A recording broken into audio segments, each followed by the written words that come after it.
I've hiked alone dozens of times, but these woods felt different. The locals warned me, don't stay after sunset. They said the forest has a way of keeping what enters. I laughed it off. I needed the escape and the trail looked harmless enough. By the time I reached the deeper trails, the sky had already turned a bruised purple.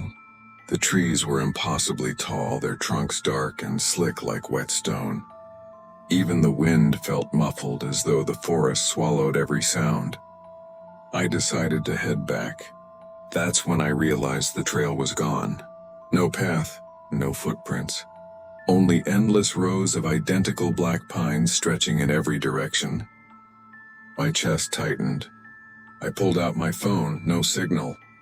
The compass app spun wildly, never settling. Then came the first sound. A faint whistle. 3 notes, low and slow. It echoed through the trees like someone calling or warning. "Hello?" I shouted, my voice cracking. No reply, just the whistle, closer this time. I spun around, heart hammering. That's when I saw it. A figure, standing between 2 trees about 50 feet away. Tall and narrow, almost too narrow. Its face was pale, features blurred like wet paint running down a canvas. It didn't move, didn't blink, just stood there watching. I took a step back. The figure tilted its head slowly, unnaturally, until it was nearly sideways. The whistle came again, but the figure's mouth never moved. I turned and ran. Branches clawed at my jacket. My boots slipped on wet leaves. No matter how far I ran, the forest didn't change. Every direction looked the same. Then snap.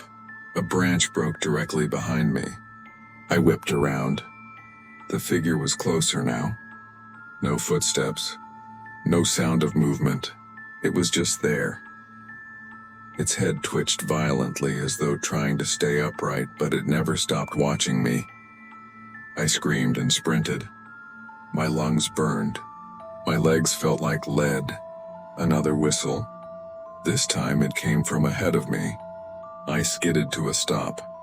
Another figure stepped out of the trees. Identical. Same blurred face, same crooked head. I backed away, heart slamming against my ribs. More figures emerged, one by one, all around me, each one tilting their heads in unison with a sickening crack. The whistling grew louder, overlapping into a dissonant wail. I clutched my ears and ran blind through the dark, crashing through underbrush until I burst into a small clearing.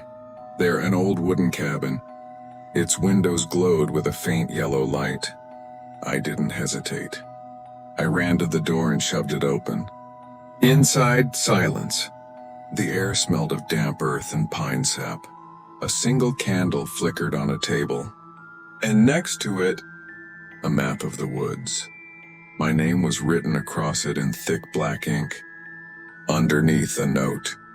"You belong here now." The door behind me creaked. I turned, and every figure from the woods stood in the doorway. Their faces began to sharpen, slowly forming. My own. The candle went out. Darkness swallowed everything.